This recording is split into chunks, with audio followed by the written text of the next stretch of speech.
അഖിൽമാരെ actually ഞാൻ ഒരു big boss ഒന്നും ഫസ്റ്റ് സീസൺ കണ്ടിട്ടുണ്ടായിരുന്നു, പിന്നെ കണ്ടിട്ടില്ലായിരുന്നു. അഖിൽമാരാർ എന്ന പേര് കേട്ടപ്പോൾ തന്നെ എൻ്റെ ഒരു ഫ്രണ്ട് പറഞ്ഞു സംഖ്യയാണെന്ന്. എനിക്ക് തോന്നുന്നത് അഖിൽമാരാർ ഏറ്റവും കൂടുതൽ കേട്ടൊരു ഫസ്റ്റിലത്തെ ഒരു വിമർശനം സംഖ്യയാണെന്നുള്ളതായിരിക്കാം. പക്ഷേ അഖിൽമാരാറെ കുറിച്ച് കൂടുതൽ അറിയണം, ഒരായത്തിൽ പഠിക്കണം എന്നുള്ളത് കൊണ്ട് ഞാൻ അഖിൽമാരുടെ ഒരുപാട് ഇൻ്റർവ്യൂസ് കണ്ടിട്ടുണ്ട്. അഖിൽമാരാർ ചാനൽസിനും അല്ലാതെയും കൊടുത്ത ഇൻ്റർവ്യൂസും, അതുപോലെ തന്നെ പൊളിറ്റിക്കൽ സ്റ്റേറ്റ്മെൻറ്റും ഫേസ്ബുക്ക് പോസ്റ്റുകളും, അതുപോലെ തന്നെ കുറച്ചുകൂടി പറയുകയാണെങ്കിൽ ഇതിന് മുന്നുള്ള ചാനൽ ചർച്ചകൾ വരെ.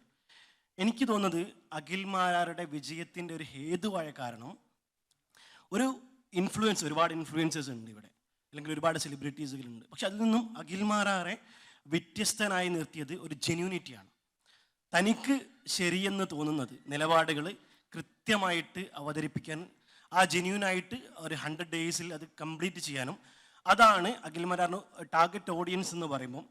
ഇപ്പോൾ കൊച്ചു കുട്ടികൾ മുതൽ ഒരു 60 വയസ്സുള്ളവർക്ക് വരെ അഖിൽമാരാറെ കൃത്യമായി ഉൾക്കൊള്ളാൻ സാധിച്ചത് അഖിൽമാരുടെ ആ ജെന്യൂനിറ്റിയാണ്. അത് ഞാൻ ആത്മാർത്ഥമായിട്ട് അഭിനന്ദിക്കുകയാണ്.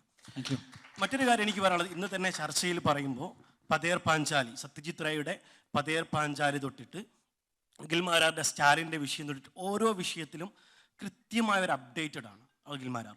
അതൊരു പരന്ന വായന ഒരുപക്ഷെ മുന്നേ ഉണ്ടായിട്ടുണ്ടാവാം, അല്ലെങ്കിൽ ഇപ്പോൾ ഉണ്ടോ എന്നുള്ളതെന്ന് എനിക്കറിയില്ല. ഇപ്പോൾ ഉണ്ടോ വായന? അത്രത്തോളം ഇല്ല. ആ ഒരു വായനയുടെ കരുത്താണോ ഇത്രയും അറിവും അല്ലെങ്കിൽ അപ്ഡേഷൻസും വരുന്നത്? സത്യത്തിൽ പല ആൾക്കാരും പറയുന്നതൊക്കെ ഞാൻ അങ്ങനെ അധികം പുസ്തകങ്ങളൊന്നും വായിക്കാറൊന്നുമില്ല. ഒരുപാട് പേര് ഇതിങ്ങനെ പറയാറുണ്ട് എനിക്ക് ഭയങ്കര പരന്ന വായനയുണ്ടെന്ന്. ഞാൻ ആകെ വായിച്ചിട്ടുള്ള പുസ്തകങ്ങൾ ഇപ്പം ഈ മോട്ടിവേഷണൽ പുസ്തകങ്ങളാണ്. ഞാൻ സിനിമകൾ OTTയിലോ അല്ലാതെയോ ഞാൻ കണ്ടാൽ ഞാൻ ആകെ കാണുന്നത് മനുഷ്യൻ്റെ റിയൽ ലൈഫ് സ്റ്റോറി ബേസ് ചെയ്ത് കിടക്കുന്ന പുസ്തകങ്ങളാണ്. അല്ലാണ്ട് ഞാനിരുന്ന് സാഹിത്യം വായിച്ചാലോ മറ്റുള്ള പുസ്തകങ്ങൾ വായിച്ചാലോ ഒന്നും പ്രത്യേകിച്ചൊന്നും അറിവ് കിട്ടത്തൊന്നുമില്ല. എനിക്ക് വേണ്ടത് ഞാൻ ഗൂഗിളിൽ നിന്ന് ചിലപ്പം എടുക്കും. അതും അതിൻ്റെ ഏറ്റവും ജെന്യുവനായിട്ടുള്ള ലിങ്കുകളിലേക്ക് ഞാനിങ്ങനെ തപ്പിപ്പോയിക്കൊണ്ടേയിരിക്കും. പിന്നെ പുസ്തകങ്ങൾ റെഫർ ചെയ്യാറുണ്ട്. അതായത് എനിക്ക് വേണ്ടി വന്നാൽ ഏറ്റവും കരുതുന്ന പ്രശ്നം, ഇപ്പം ഞാൻ 1942 ക്വിറ്റ് ഇന്ത്യ സമരത്തെക്കുറിച്ച്, ആ സമരത്തെക്കുറിച്ച് ഒരു 10 പേര് 10 പുസ്തകങ്ങളിരുന്ന് 10 വേർഷനായിരിക്കും. ഇതിൽ എങ്ങനെ നമ്മൾ ശരി കണ്ടുപിടിക്കാൻ പറ്റും? ചരിത്രങ്ങളൊക്കെ പിൽക്കാലത്ത് കെട്ടുകഥകളായിട്ട് മാറും. ഇതൊക്കെ മഹാഭാരതവും പഴയ സ്വാതന്ത്ര്യ സമരത്തിലെ കഥകൾ എഴുതി വരുമ്പോഴത്തേക്ക് ഒരുപോലെ ആയിപ്പോൾ അവസാനം. ഇതെടുത്ത് ടാഗ്ലൈൻ കൊടുത്തുകളല്ലേ, ഞാൻ ഉദ്ദേശിച്ചതല്ല. അതുകൊണ്ട് പുസ്തകം വായന കൂടുതലും എനിക്കുള്ളത് ഒരു മനുഷ്യൻ എങ്ങനെ ലൈഫിൽ മുന്നോട്ട് വരാം, എങ്ങനെ എനിക്ക് എന്നെ മുന്നോട്ട്, അതാണ് കൂടുതൽ ഞാൻ വായിച്ചിട്ടുള്ളത്. പിന്നെ ബാക്കിയൊക്കെ എൻ്റെ ചിന്തകളാണ്. അതാണ് സത്യം. രണ്ടാമത്തെ ഒരൊറ്റ ചോദ്യം കൂടെ. കാരണം ഇപ്പം പൊളിറ്റിക്കലി സ്റ്റേറ്റ്മെൻറ്റ് നടത്തുമ്പോൾ എല്ലാവർക്കും പേടിയാണ്, പ്രത്യേകിച്ച് സെലിബ്രിറ്റി സ്റ്റാറ്റസ് ഉള്ള ആളുകൾ. പക്ഷേ ഇന്ത്യ പോലുള്ളൊരു ജനാധിപത്യ രാജ്യത്ത് ജനാധിപത്യവും ഒരു ഫാസിസവും നമ്മൾ വലിയൊരു യുദ്ധം നടക്കുന്നുണ്ട്. അത് നമ്മൾ അംഗീകരിക്കേണ്ടിയിരിക്കുന്നു. ഈ പ്രത്യേകിച്ചിട്ട് ഒരു കുറച്ചൊരു ഇൻഫ്ലുവൻഷ്യൽ പവറുള്ള ആളുകൾ വരെ ഒരു പൊളിറ്റിക്കൽ സ്റ്റേറ്റ്മെൻറ്റ് പറയാൻ മടിക്കുന്ന കാലഘട്ടത്തിൽ അഖിൽമാരാരുടെ ഒരു ലൈഫിൽ നോക്കുകയാണെങ്കിൽ കോൺഗ്രസ്സിലുണ്ടായിരുന്നു, യൂത്ത് കോൺഗ്രസ്സിലുണ്ടായിരുന്നു, അതുപോലെ തന്നെ ഒരു പരിധി കുറച്ച് സമയം BJPയിലുണ്ടായിരുന്നു. ഇപ്പോൾ ലാസ്റ്റ് അഖിൽമാരാർ ദുബായിൽ വരുന്നതിന് മുന്നേ ചാണ്ടി ഉമ്മനെ സന്ദർശിച്ചിട്ടുണ്ടായി. ചാണ്ടി ഉമ്മൻ്റെ വീഡിയോ കണ്ടിട്ടുണ്ടായിരുന്നു. ഈ ഒരു സമദൂരം എന്നൊക്കെ പറയുകയാണെങ്കിലും ആത്യന്തികമായി ഒരു കൃത്യമായൊരു രാഷ്ട്രീയം അഖിൽമാരാറിനില്ലേ? നമ്മൾ ഈ രാഷ്ട്രീയം എന്ന് നിങ്ങൾ എല്ലാവരും ഉദ്ദേശിക്കുന്നത് ഈ രാഷ്ട്രീയ പാർട്ടികളിലൂടെയുള്ള രാഷ്ട്രീയത്തെയാണ് ഈ ചോദിക്കുന്ന ചോദ്യം. അതാണ് ഈ പ്രശ്നം. ഇപ്പം എനിക്ക് അങ്ങനെ ഒരു എൻ്റെ രാഷ്ട്രീയ ആശയം, ഇപ്പം നിങ്ങൾ അരവിന്ദ് കെജ്രിവാളിനോട് രാഷ്ട്രീയം ഉണ്ടോ എന്ന് വെച്ചാൽ പുള്ളി എന്ത് മറുപടി പറയും? പുള്ളിക്ക് രാഷ്ട്രീയമുണ്ട്, പുള്ളി മുഖ്യമന്ത്രിയാണ്, പുള്ളി BJP അല്ല, പുള്ളി കോൺഗ്രസ് അല്ല, കമ്മ്യൂണിസ്റ്റ് അല്ല, പുള്ളിക്ക് പുള്ളിയുടെ ആശയം പുള്ളി സൃഷ്ടിച്ചെടുത്തു. എനിക്ക് എൻ്റേതായ ആശയമുണ്ട്, പക്ഷേ ഇത് ജനങ്ങൾക്ക് മനസ്സിലാവത്തില്ല. അവർക്ക് മനസ്സിലാവുന്ന കാലം വരുമ്പോഴേ എൻ്റെ രാഷ്ട്രീയം എന്തെന്ന് അവർക്ക് തിരിച്ചറിയാൻ പറ്റും. അല്ലെങ്കിൽ അവർ എന്നെ എൻ്റെ ഒരു പോസ്റ്റ് വായിച്ചിട്ട്, ഇപ്പം ഞാൻ 4 ദിവസം മുമ്പ് ഫേസ്ബുക്കിൽ എഴുതിയ പോസ്റ്റ് എന്തെന്നറിയാമോ? നാഷണൽ അവാർഡ് ജൂറി ചെയർമാൻ കുറഞ്ഞതൊരു ഗവർണറെങ്കിലും ആക്കണം.